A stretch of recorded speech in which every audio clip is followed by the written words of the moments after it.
dispersait et éliminait naturellement et sans problème toute trace de radioactivité. Dès les années 60, les militants de Greenpeace ont pourtant voulu éveiller les consciences, filmer ces cargos d'où l'on jetait les fûts par-dessus bord. En 1993, cette pratique a heureusement été interdite par le droit international, ce qui n'empêche pas certains, vous allez voir, de continuer d'utiliser les océans comme des poubelles, des océans devenus radioactifs qui se traduisent pour les habitants riverains par des augmentations des cas de cancer et par des dégâts environnementaux considérables. Océan poubelle, c'est signé Thomas Reuter et Manfred Ladvig. Le monde entier se souvient de ces images. Des fûts remplis de déchets radioactifs sont simplement jetés à la mer. C'est ainsi que l'on s'est débarrassé des résidus encombrants, pendant des décennies.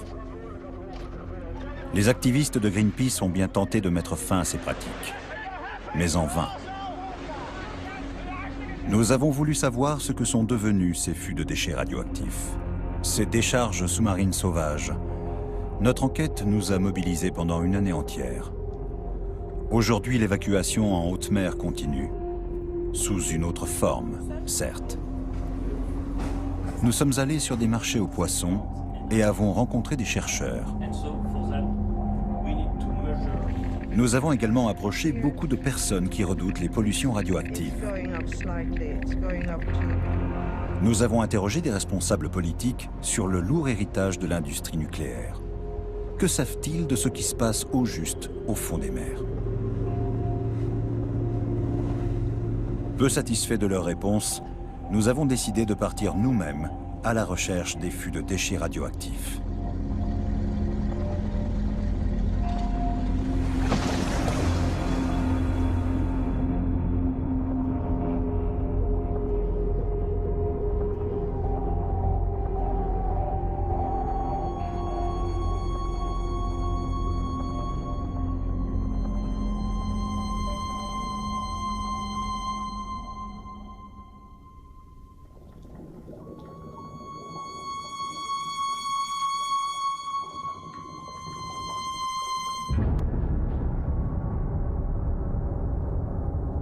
Qu'a-t-on déversé au large des côtes européennes?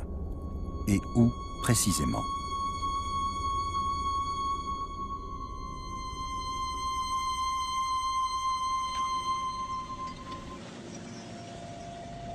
Tout ce qui émettait un rayonnement a été jeté à la mer, dans des fûts d'acier comme ceci. Que contenait-il? Des déchets à faible activité venus des hôpitaux, mais aussi certains résidus radioactifs des centrales nucléaires européennes. L'océan sert de poubelle à l'industrie atomique, depuis des dizaines d'années. Mai 1967. Dans le port d'Emden, au nord-ouest de l'Allemagne, des déchets nucléaires originaires de tout le pays, mais aussi de France et de Grande-Bretagne, sont chargés sur le cargo anglais Topaz. Les fûts doivent être lâchés au-dessus de fosses océaniques d'au moins 4000 mètres de profondeur. Dans l'eau, la radioactivité se dilue et devient inoffensive, du moins le croit-on. L'équipage du Topaz jette sa cargaison radioactive par-dessus bord. Et c'est ainsi que disparaissent plus de 100 000 tonnes de déchets nucléaires dans le nord-est de l'Atlantique, en mer d'Irlande, mais aussi dans la Manche, pourtant si peu profonde. Au milieu des années 70, Greenpeace se charge d'éveiller les consciences en organisant diverses actions.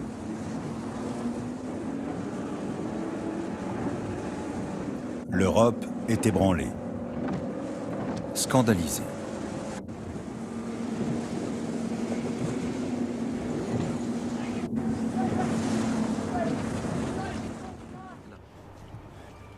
« 32 ans après ces rejets en mer, nous rencontrons deux des activistes de l'époque dans les locaux hambourgeois de Greenpeace. Harald Zindler et Roland Hipp ne se sont pas vus depuis des années. Tous deux ont lutté activement contre l'immersion des fûts.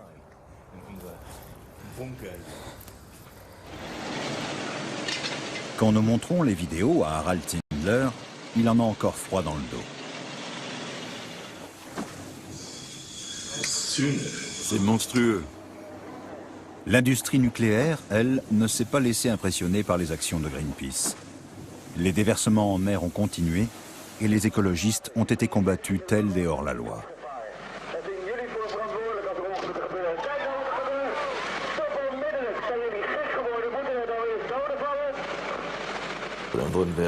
On a été fait prisonniers. Ils nous ont enfermés à l'avant du bateau et ont poursuivi les déversements. On les entendait faire. Et puis il est arrivé ce qu'on vient de voir. Un autre canot a été touché. Alors nous avons stoppé l'action. C'était devenu beaucoup trop dangereux et des activistes auraient pu être blessés, voire tués.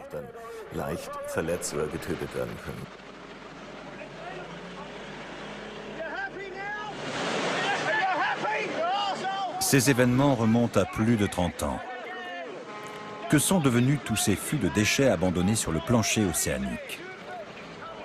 Nous sommes allés à Londres rencontrer un physicien de l'atome dénommé John Large. Dans les années 60, il a participé au développement d'une bombe atomique pour le compte de l'armée britannique et en sait long sur les immersions, en particulier celles auxquelles se sont livrées les forces militaires. Ce qu'il nous montre là, c'est une barre de combustible non radioactive sortie de la centrale de Sellafield qu'il a gardée en souvenir. Ces objets étaient eux aussi coulés dans les profondeurs de la mer. Les membres de l'équipage étaient exposés sans aucun équipement de protection au rayonnement radioactif qui s'échappait des fûts. Plus longtemps les fûts restaient à bord, plus ça devenait dangereux pour eux. Le capitaine devait donc faire en sorte qu'ils atteignent le site d'immersion le plus vite possible.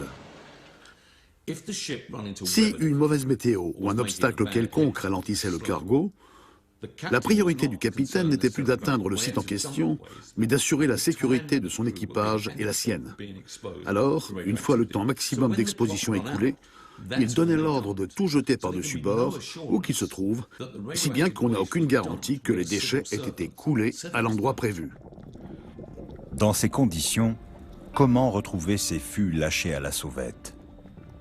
Pour en contrôler la radioactivité, par exemple. Un coup d'œil au registre britannique renforce le doute quant à l'exactitude des données géographiques. Dans la colonne coordonnées ou profondeur, on trouve souvent la mention inconnue. Pire encore, dans la rubrique radioactivité, on lit aussi inconnu, inconnu, inconnu. Et cela dans le relevé officiel des immersions en mer d'Irlande. Qui pourrait bien savoir où sont ces fûts? L'HPA peut-être, la Direction générale de la santé britannique, puisque c'est à elle que revient la responsabilité de la gestion des résidus radioactifs générés sur son territoire. Nous sommes reçus par John Cooper, qui dirige le service des dangers de la radioactivité. Il connaît bien la problématique des fûts de déchets radioactifs. Les cartes des sites de déversement peuvent-elles vraiment être incorrectes? Je serais étonné qu'il y ait des dépôts dont on n'ait pas connaissance. Mais on ne peut pas non plus entièrement l'exclure. L'armée ne vous a jamais dit ce qu'elle avait déversé. Comment vous positionnez-vous face à ce problème? Je crois qu'il faut se fier aux informations que l'on a.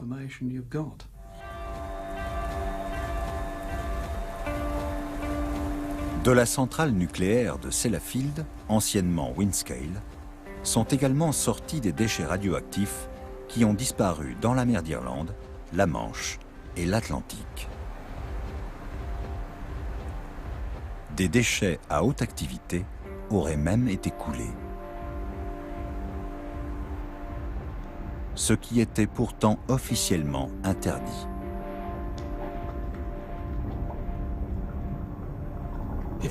Si vous regardez l'inventaire des déchets retrouvés dans les fonds marins, et je parle seulement de ce qui a été volontairement déversé, pas de résidus d'essai atmosphériques, il est tout à fait clair que des déchets à haute activité ont été immergés. Cela voudrait donc dire que les cartes sont bel et bien incorrectes. Comment a-t-on pu faire de pareilles erreurs? Et s'agit-il vraiment d'erreurs? Ou était-ce intentionnel?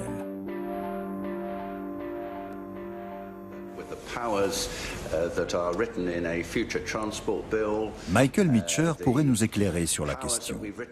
Il était ministre de l'Environnement de 1997 à 2003 et avait une attitude critique vis-à-vis de la politique pratiquée en matière de déversement.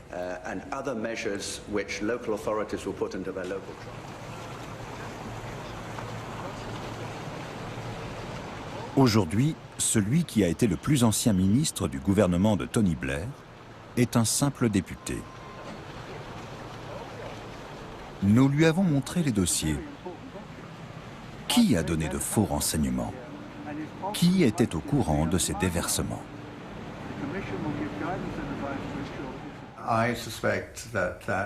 Je soupçonne le ministère de la Défense, l'armée et l'industrie nucléaire de s'être mis d'accord pour mener ces opérations à l'insu de tous. En d'autres termes, c'était un genre de complot. C'est pour ça possible aujourd'hui d'obtenir des renseignements précis sur ce qui a été jeté et où. Je crois qu'on a une assez bonne idée des lieux où ont été effectués ces déversements. Mais il n'y a rien de sûr et on ne connaît pas leur volume. Et nous ignorons tout des conséquences que pourront avoir ces déversements en mer dans les dizaines ou les centaines d'années à venir. J'insiste, nous avons affaire à une sorte de conspiration. Même Greenpeace ne se doutait pas à l'époque que la situation était aussi grave. Quoi qu'il en soit, ces actions de protestation ont été couronnées de succès. En 1993, l'immersion des déchets radioactifs est interdite à l'échelle mondiale et les activistes de Greenpeace sont célébrés en héros, comme ici dans le port de Vigo, en Espagne. Voilà plus d'un demi-siècle qu'on immergeait des fûts de résidus nucléaires dans la mer en se raccrochant à ce fameux credo « La solution à la pollution, c'est la dilution ». Vraiment?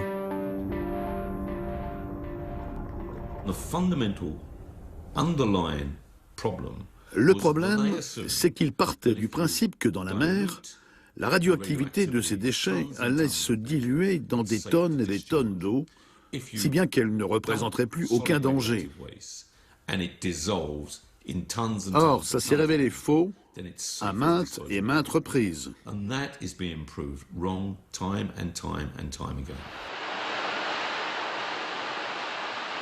La première preuve que les résidus hautement toxiques restent dangereux alors même qu'ils sont entreposés au fond des mers est recueillie au milieu des années 80.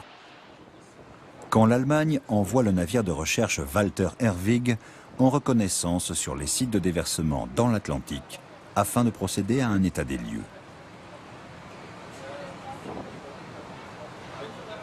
9 fûts sont hissés à bord et les chercheurs décèlent la présence de plutonium dans l'eau, sur le plancher océanique et dans les organismes des poissons. Dans des documents internes de l'AIEA, l'Agence internationale de l'énergie atomique, on peut lire « De fortes concentrations de plutonium dans les zones de déversement indiquent que du plutonium s'est échappé des fûts. » Le poison a donc incontestablement contaminé la biosphère.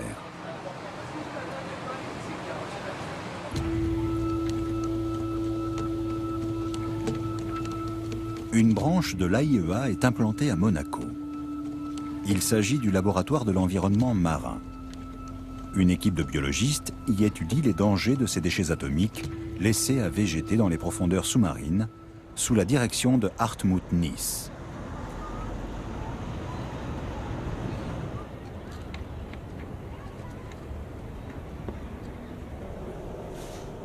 Quelles conséquences ces substances peuvent-elles avoir sur l'organisme? Pour le savoir, les chercheurs du laboratoire donnent des aliments contaminés à un certain nombre d'animaux marins. D'autre part, ils tentent d'évaluer la dangerosité des fûts de déchets largués en haute mer. Que deviennent-ils? Sont-ils toujours intacts après toutes ces années? Ou bien sont-ils rongés par la rouille? On inspecte continuellement le fond de la mer. Alors s'il y avait des fûts, on les aurait forcément retrouvés. Vous pensez donc que les fûts largués dans la Manche ont tous été rongés par la rouille ou ont disparu? C'est ça, oui. Et si on trouvait des fûts intacts, est-ce qu'il ne faudrait pas les repêcher? Si ce n'est pas trop compliqué, oui, bien sûr. Aucune nouvelle exploration des fonds marins n'a été faite depuis 12 ans. Hartmut Niss a-t-il raison? Les fûts sont-ils tous dévorés par la rouille? Nous avons décidé de nous en rendre compte par nous-mêmes en allant explorer Earth Deep, le seul site de déversement à notre portée, étant donné nos moyens et notre équipement. Il s'agit d'une dépression sous-marine située au cœur de la Manche, non loin des îles anglo-normandes.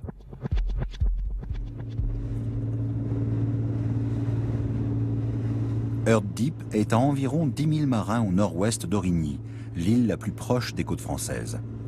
Nous affrétons un bateau avec pour objectif de filmer le plancher marin à l'aide d'un petit submersible que nous avons eu un mal fou à diriger à cause des courants très forts qui agitent le canal.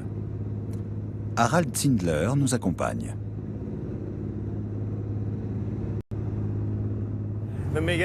Si nous en avions les moyens, je repêcherais tout de suite un de ces fûts et je l'apporterais aux responsables. Ce qu'ils ont fait est totalement irresponsable.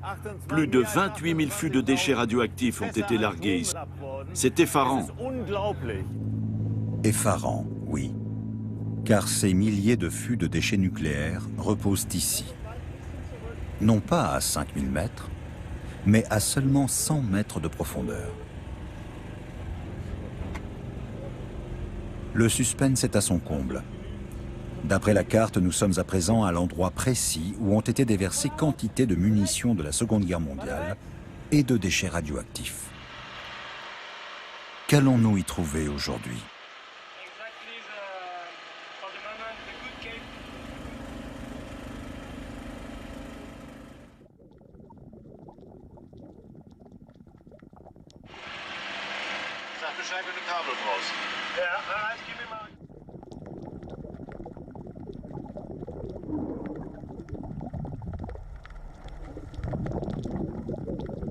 Un premier fût apparaît sur notre moniteur, il semble intact.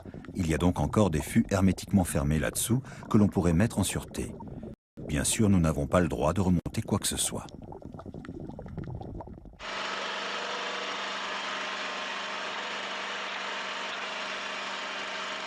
Un peu plus loin, notre submersible filme cet autre fût sérieusement attaqué par la rouille.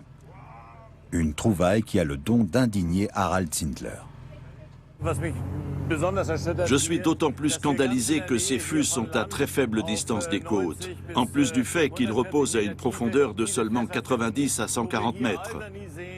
On voit les côtes d'Aurigny ici, et celles de France là-bas, à une demi-heure de bateau.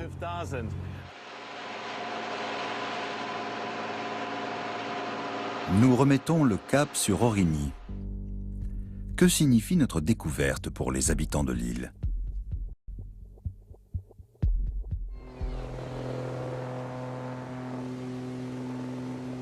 Chris Busby est en route lui aussi. Physicien de son état, il est déjà venu à Aurigny il y a plusieurs décennies. À l'époque, il avait été appelé par un médecin qui trouvait que les cas de cancer étaient anormalement nombreux parmi les insulaires. Voilà très longtemps que Chris Busby lutte contre les dangers des rayonnements ionisants, et sa position inflexible dérange les autorités qui préfèrent le stigmatiser que d'écouter ses conseils avisés. Aurigny est une petite île paisible de 2400 âmes où les heures semblent s'égrener moins vite qu'ailleurs.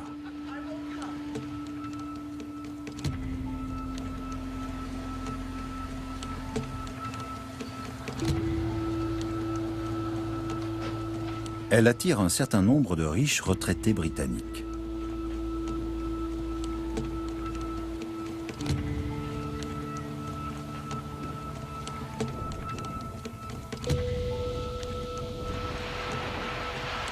Mais il se pourrait bien que ce petit Éden ne soit pas aussi idyllique qu'il n'y paraît.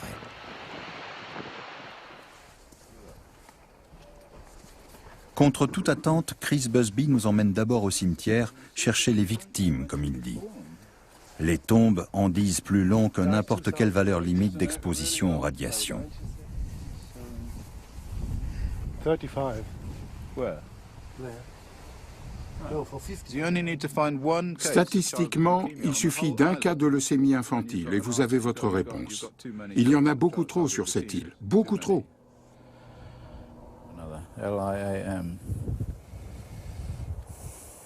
Nous avons essayé de savoir s'il y avait vraiment un nombre anormalement élevé de victimes de leucémie sur l'île. Mais l'État britannique refuse de révéler les chiffres exacts, sous prétexte que ces données sont confidentielles. À la recherche d'indices pouvant nous éclairer, nous interrogeons les habitants des abords du cimetière.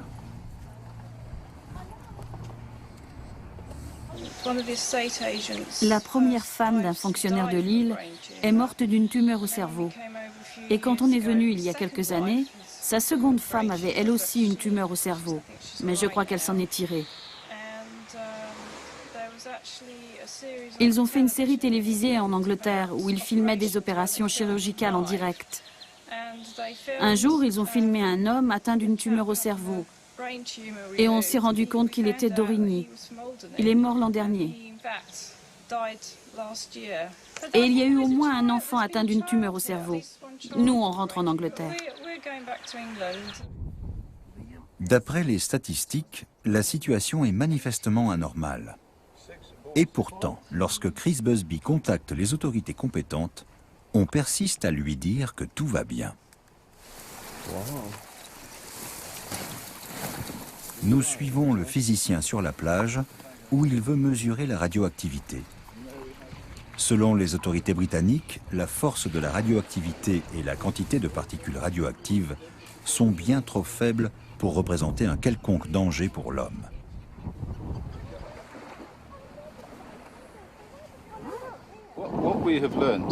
Ce qu'on sait depuis les années 80, c'est que tout ce qu'on rejette à la mer finit par revenir sur la Terre, avec les toutes petites particules qui composent le fond marin et qui attirent la radioactivité, le plutonium, le césium et tout le reste. La nuit tombe et la mer se retire, permettant à Chris Busby de procéder à d'autres analyses un peu plus au large. D'après lui, les autorités ne procèdent à aucune mesure et ne font qu'estimer la radioactivité probable à Earth Deep.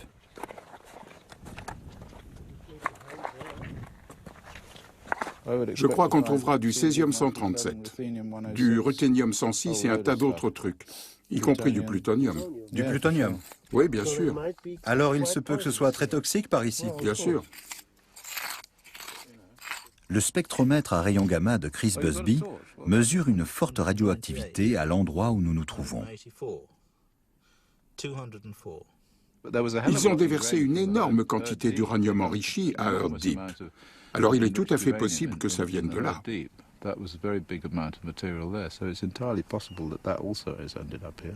Nous effectuons nous aussi des mesures à l'aide de notre compteur Gégère. Le résultat corrobore celui du spectromètre gamma. Quel risque cela représente-t-il pour les gens d'Aurigny? Il suffit d'une cellule endommagée qui va influencer la cellule voisine et ainsi de suite, jusqu'à ce qu'un cancer se déclare. Donc n'importe quelle dose, le moindre radionucléide dont le noyau s'est désintégré peut provoquer un cancer. Chris Busby a-t-il raison? Auquel cas, ne devrait-on pas mettre les fûts intacts en lieu sûr? Qu'en dit le responsable de l'évaluation des dangers de la radioactivité au sein de la Direction générale de la santé britannique? Je ne pense pas que les fûts de Earth Deep représentent un danger significatif. Même s'ils sont à seulement 100 mètres de fond? On ne ferait sûrement pas ça aujourd'hui. Mais maintenant, la meilleure chose à faire, c'est de laisser les fûts où ils sont. Pour obtenir plus de précision, nous nous adressons à l'Agence internationale de l'énergie atomique. Comment évalue-t-il le risque? La capacité de dilution dans la mer est immense. Cela a été prouvé par les centrales de Sellafield et de La Hague. Toutes les deux ont procédé à des rejets en mer de leurs effluents radioactifs qui se sont déplacés au fil des années et des courants. Et si ce n'était pas de l'eau de mer, elle serait parfaitement potable. Un point de vue qui est loin de faire l'unanimité. Klaus Gruppen a publié des ouvrages de référence sur la question. Si les éléments radioactifs se diluent tellement bien dans l'eau qu'elle reste potable, Alors, tout va bien? Si on disposait de l'espace tout entier et d'une quantité d'eau infinie, alors peut-être qu'on pourrait compter sur une très forte dilution. Mais la Terre est un tout petit corps céleste avec une masse fixe de 5 fois 10 puissance 26 kg, alors la concentration ne pourra qu'augmenter. À ce stade de notre enquête, nous retenons que la radioactivité pourra se disperser, certes, mais elle ne pourra pas disparaître. Que nous manquons d'informations précises sur la quantité et l'état des colis radioactifs. Et enfin, que les opinions divergent quant à la nécessité de les repêcher.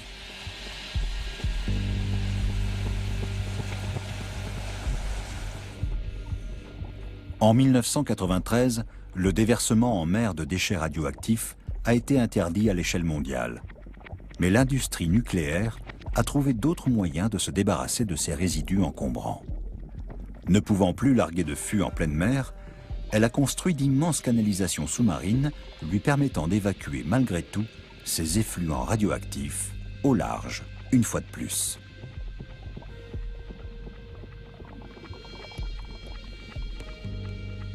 L'un de ces tuyaux d'évacuation se trouve en Normandie. Il sort de l'usine de retraitement de La Hague. Ici aussi, les activistes de Greenpeace ont manifesté leur désapprobation, sous l'eau.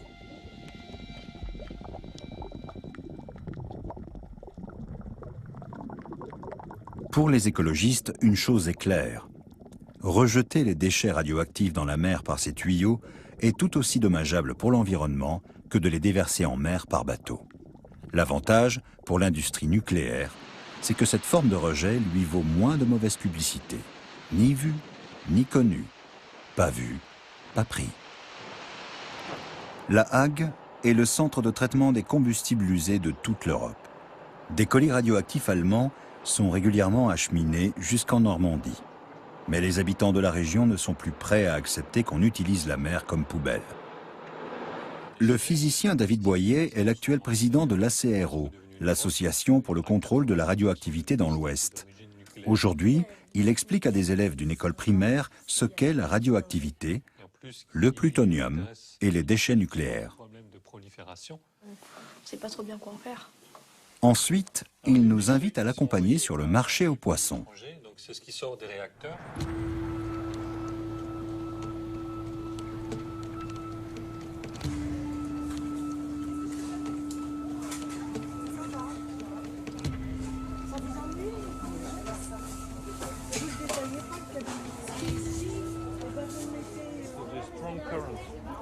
D'après David Boyer, avec ce qui s'est passé à Fukushima, il serait grand temps de revoir les critères d'appréciation de la santé des poissons et autres fruits de mer. On ne peut plus se contenter de dire « l'eau est propre, donc les poissons sont propres, et par conséquent, ils sont sains ». Certains poissons sont contaminés et d'autres non. C'est difficile à déterminer vu qu'ils se déplacent tout le temps. Un poisson pêché dans un endroit a priori non contaminé a très bien pu séjourner dans des eaux contaminées auparavant. Dans ces moules aussi, on pourrait bien trouver quelque chose. Comme quoi? Des éléments radioactifs rejetés par l'usine de retraitement, comme de l'iode ou du cobalt. C'est une question de chance, comme dans les jeux de hasard. Les déchets toxiques qui sortent de l'usine de retraitement de La Hague ne sont plus le problème exclusif des Normands depuis longtemps. La pollution des eaux marines est désormais un problème européen. Si vous mesurez le rapport entre les avantages et le risque, vous vous rendez compte que les avantages sont quasi nuls, mis à part pour l'économie locale, tandis que le préjudice est immense, bien sûr.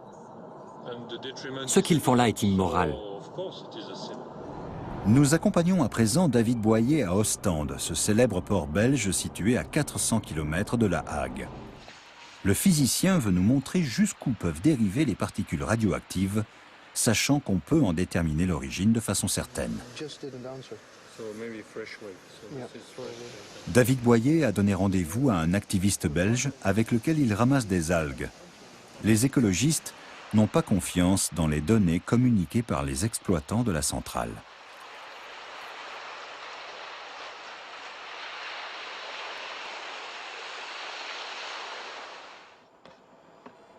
Nous reprenons ensuite la route direction les Pays-Bas.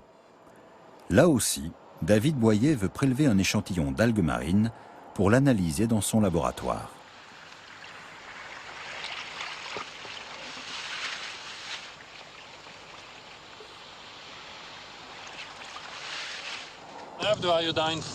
J'ai ici des algues venues d'Allemagne. Elles nous ont été envoyées par un ami allemand qui voulait savoir si les particules d'iode radioactives rejetées par la Hague arrivaient jusqu'aux côtes allemandes. Notre réponse est oui. Nous avons trouvé de l'iode radioactif dans les algues qui poussent sur le littoral allemand.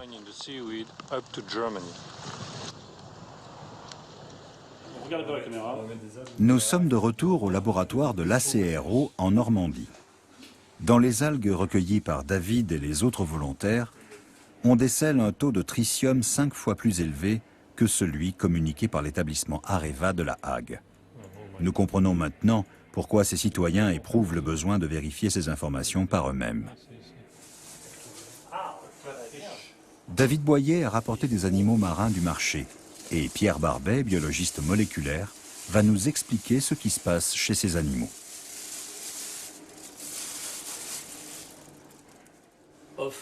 L'empoisonnement des eaux profondes va se répercuter sur les eaux supérieures de la mer, car les substances radioactives se transmettent au fil de la chaîne alimentaire.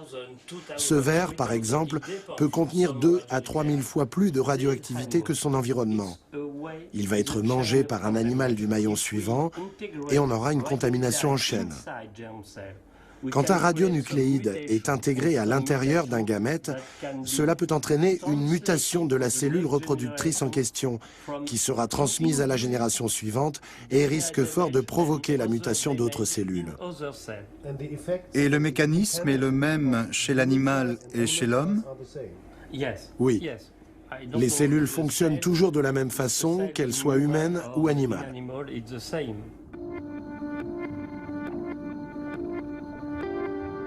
Au large des côtes européennes, on a décelé du plutonium hautement toxique chez des phoques moines de Méditerranée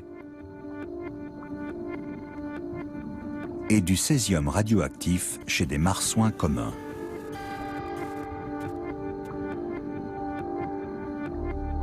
Quelles conséquences cela aura-t-il sur les générations futures? Nous l'ignorons. C'est pourquoi les océanologues tirent la sonnette d'alarme. Il est urgent de protéger tous les animaux de la radioactivité.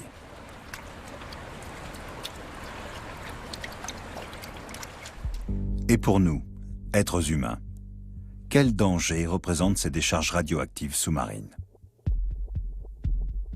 Nous sommes allés chercher des réponses à Sellafield, au nord-ouest de l'Angleterre, d'où des rapports alarmants nous étaient parvenus. C'est en effet là-bas que se cache un deuxième tuyau d'évacuation en mer des effluents radioactifs européens. Comme en France, ce sont des activistes de Greenpeace qui ont attiré l'attention sur le problème. C'était en 1997.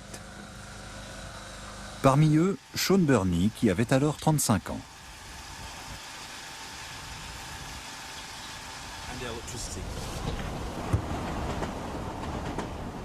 Cet écologiste britannique lutte contre l'évacuation des rejets radioactifs en mer depuis près de 20 ans.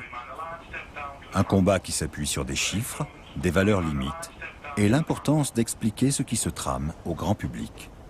Sean Burney s'inquiète pour les habitants du littoral. Certains examens médicaux ont débouché sur des conclusions effrayantes.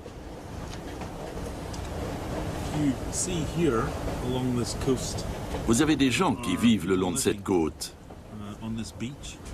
Regardez, il y a toute une enfilade de petites maisons sur cette plage. Et leurs habitants font partie de ce qu'on appelle les groupes critiques. Parce qu'ils vivent sur la plage même, donc ils sont exposés tous les jours aux radiations qui émanent de la mer.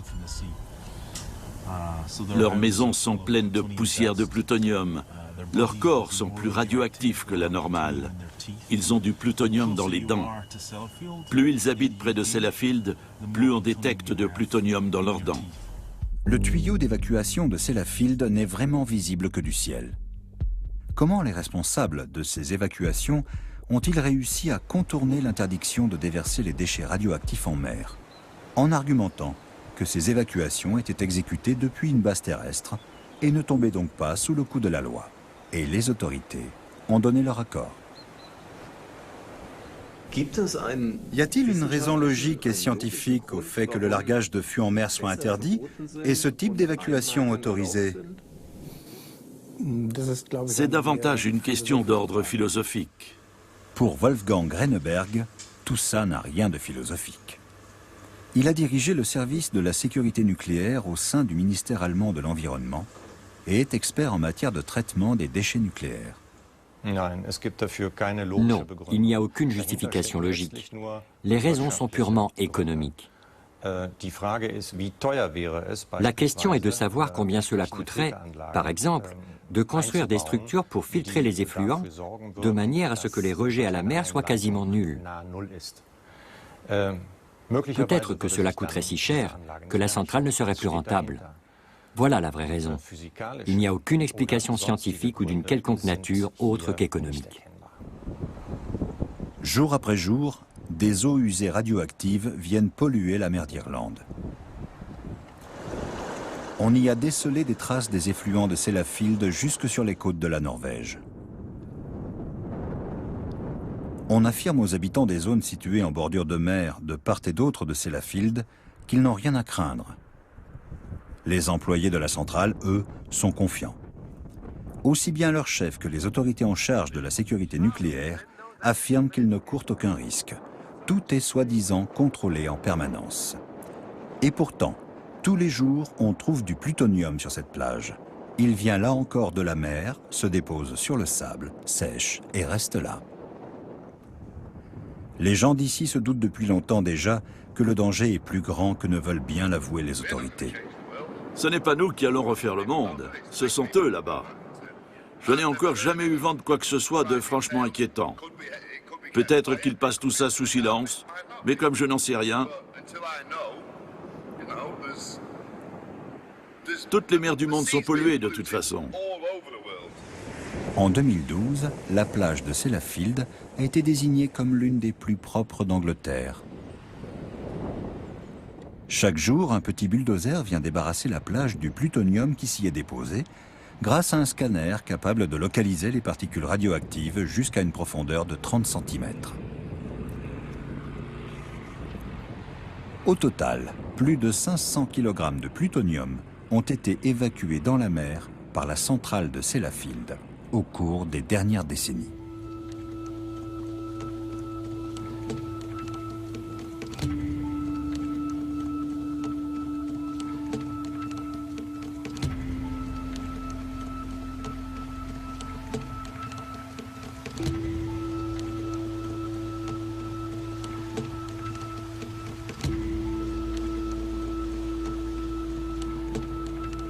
Dans l'arrière-pays de Sellafield vit une néerlandaise du nom de Janine Alice Smith. Elle habite là depuis des dizaines d'années. Selon elle, les autorités britanniques minimisent le problème de la radioactivité. Elle est persuadée que c'est le plutonium qui a provoqué la leucémie dont son fils a souffert étant petit.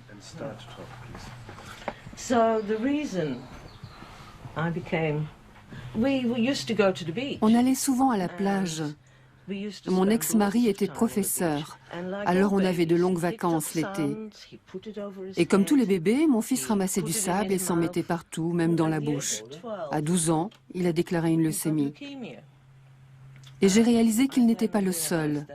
D'autres enfants sont tombés malades dans la région. Dans le cas de Ronald, la leucémie a été diagnostiquée très tôt. Et ils ont pu le guérir. Mais à 19 ans, il a eu peur de faire une rechute et s'est pendu. Gemma, elle, est morte à 7 ans. Elle a succombé à une infection suite à une greffe de moelle osseuse. Windscale, the biggest commercial nuclear reprocessing works in the world. La télévision locale parlait déjà des enfants atteints de leucémie dans les années 80. Pour les journalistes, il était clair que les dirigeants de la centrale mentaient aux services de santé quant à l'ampleur du danger. Rien qu'à Seascale, 3 élèves de primaire ont contracté une leucémie. Elles étaient toutes les 3 dans la même classe. La chaîne de télévision locale, Yorkshire TV, a eu beau en parler avec insistance, les déversements n'ont jamais cessé. The radioactivity here can be measured quite simply with a Geiger counter. It's in the mud and it's on the beach. Scientist Dr. Philip Day is measuring this radioactive pollution. Pour en savoir plus, nous tentons d'approcher le centre de retraitement et son fameux tuyau d'évacuation. Mais cela nous est tout aussi formellement interdit que de filmer quoi que ce soit sur tout le périmètre de la centrale. Et pour tout rendez-vous, nous ne réussissons à décrocher qu'une entrevue sur le parking situé devant l'entrée. Quel lien y a-t-il au juste entre les déchets radioactifs et les cas de leucémie? C'est une question complexe. Les autorités médicales britanniques, donc les personnes qui sont les mieux à même d'y répondre, se penchent sur le problème depuis des années. Ils sont arrivés à la conclusion que les cas de leucémie qu'on a recensés dans une localité donnée, des alentours de Sellafield, ne peuvent être imputés à nos activités. Sur la base de cette conclusion, la plage reste accessible malgré la présence de plutonium. Et pourtant, il est depuis longtemps admis dans les milieux scientifiques qu'un empoisonnement chronique peut provoquer un cancer, même à des doses de radiation très faibles.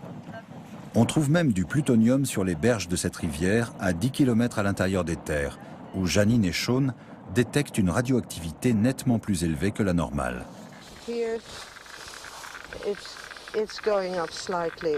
Ça augmente petit à petit, jusqu'à environ 30 becquerels, soit 3 fois plus que ce qu'on a mesuré plus bas sur la route.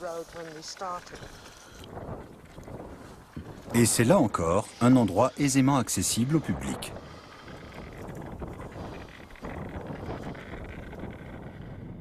Une piste équestre longe la rivière. Sean Burney et Janine Alice Smith accusent les autorités d'effectuer volontairement des mesures imprécises. Quand ils viennent faire des mesures, ils prélèvent juste un échantillon à un endroit donné. C'est ce que je me tue à expliquer aux journalistes. Ces gens se focalisent sur les changements qu'on observe d'une année sur l'autre. Mais ce qui s'est passé il y a 50 ans, ça, ils essaient de le cacher. Et pourtant, c'est bien réel. Ils ne prélèvent pas d'échantillons en profondeur. Ils ne grattent qu'en surface et ne prennent que très peu d'échantillons, pour prouver ce qu'ils veulent prouver, et non dans un véritable but de santé publique. À cet endroit-là, les autorités n'ont même pas cherché à mesurer la présence de plutonium. Nous prélevons un échantillon que nous ferons analyser à l'université de Mayence en Allemagne. Le résultat sera alarmant. La quantité de plutonium est 10 fois supérieure à la valeur limite recommandée.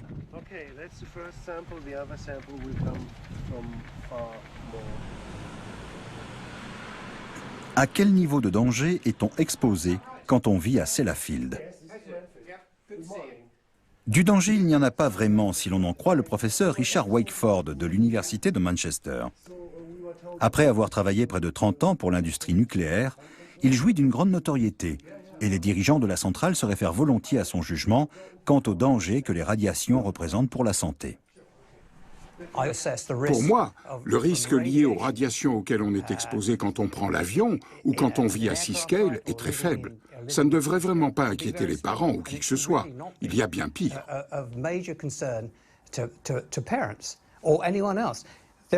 Les statistiques ont démontré que les leucémies infantiles s'étaient multipliées toutes ces années. La leucémie infantile a principalement 2 origines. Soit elle fait suite à une infection, mais nous ignorons encore quel agent pathogène déclenche la maladie, chose plutôt rare.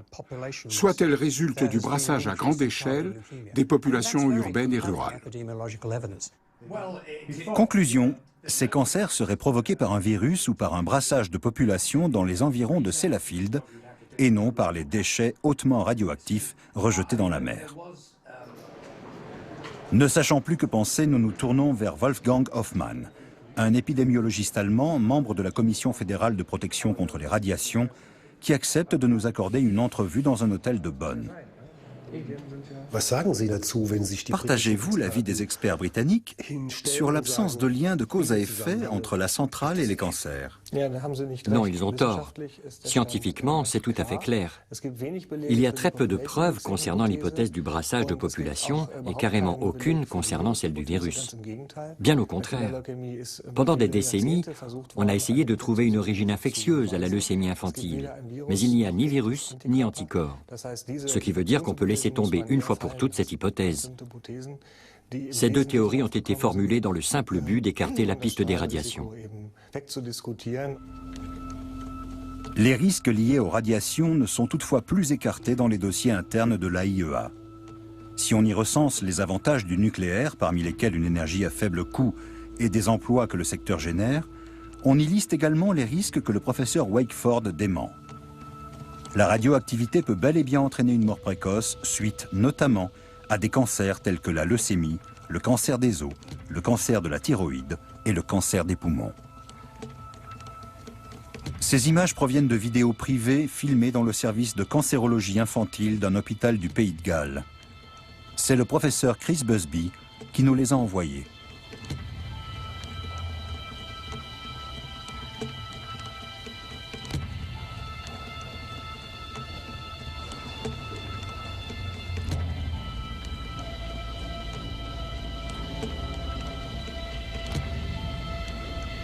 Les médecins de ce service ont traité un nombre toujours croissant de leucémie infantile au cours des dernières décennies. Pour les enfants, le traitement est une véritable torture. Ici, on est convaincu que Sellafield est à l'origine de la maladie. Chris Busby a souhaité s'entretenir à nouveau avec nous. Avec son compagnon de lutte, Richard Bramhall, il nous raconte une histoire incroyable. Le nombre de cancers dans la région de Sellafield est 10 fois plus élevé que dans le reste du pays.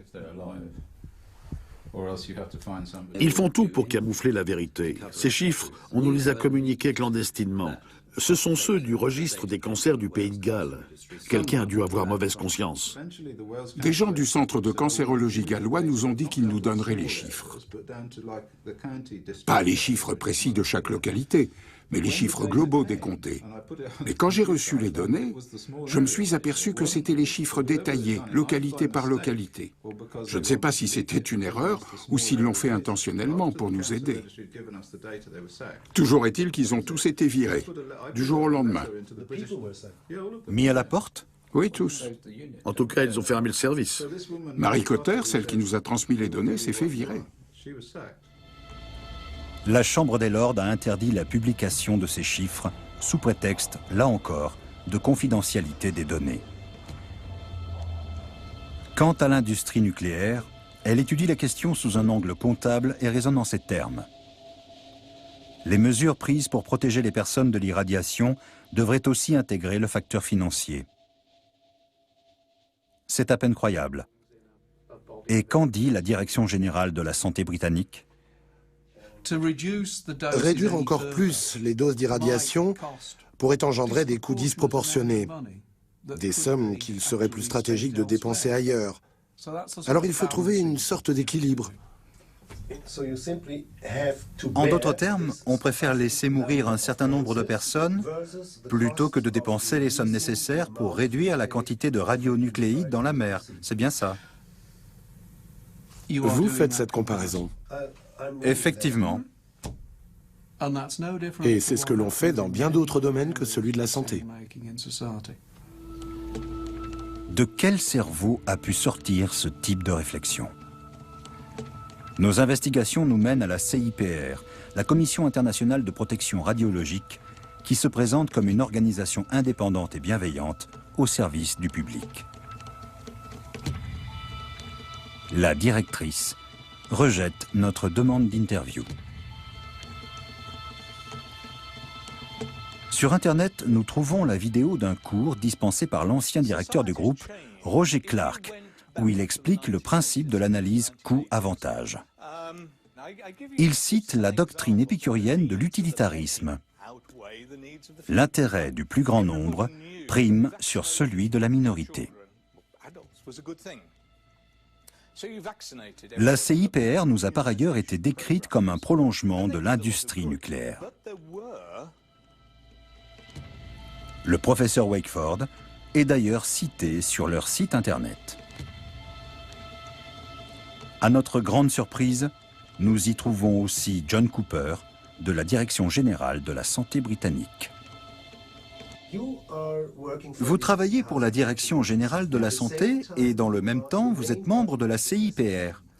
Ce qui revient à dire que vous vous conseillez vous-même en matière de sécurité nucléaire.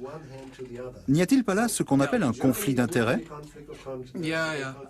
Oui, c'est vrai, il y a conflit d'intérêts. C'est un problème. La Direction générale de la santé britannique et la Commission internationale de protection radiologique sont une seule et même chose. La CIPR est constituée de représentants du gouvernement. Ce n'est pas une organisation indépendante.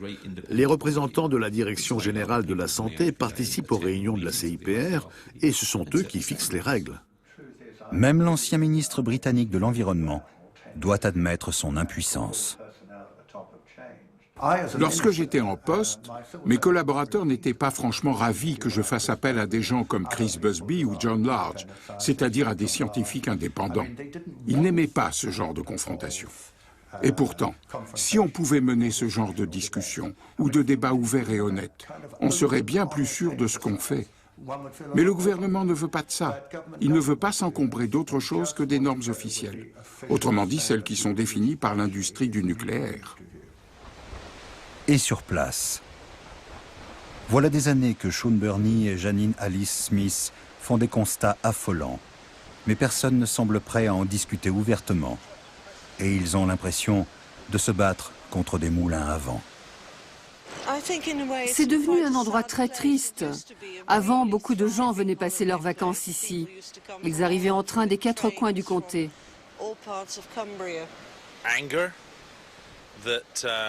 Je suis en colère contre le gouvernement, car c'est à cause des décisions qu'il a prises tout au long de ces dernières décennies que toute cette portion de littoral est à ce point polluée par l'industrie nucléaire.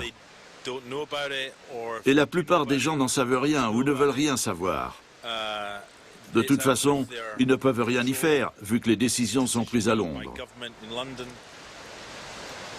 Les exemples de Sellafield et de La Hague démontrent que les déversements en mer ont été et demeurent une grave erreur.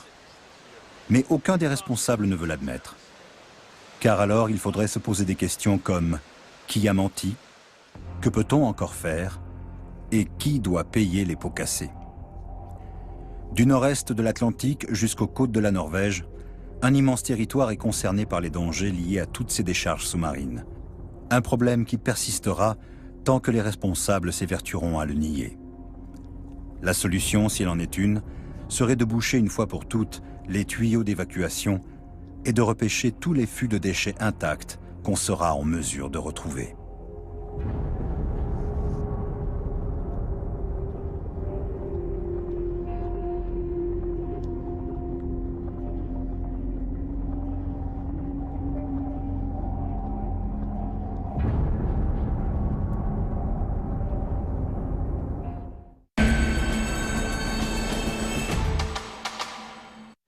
Voilà pour cette plongée en eau profonde et radioactive. Film à revoir bien sûr comme toujours pendant 7 jours sur Arte Plus 7. Et puis Arte Futur, n'oubliez pas, pour aller plus loin. Dans un instant, nous partons pour le lieu symbole absolu du cauchemar nucléaire, Tchernobyl. 30 ans après, c'est la prix Nobel de littérature Svetlana Alexievitch qui nous raconte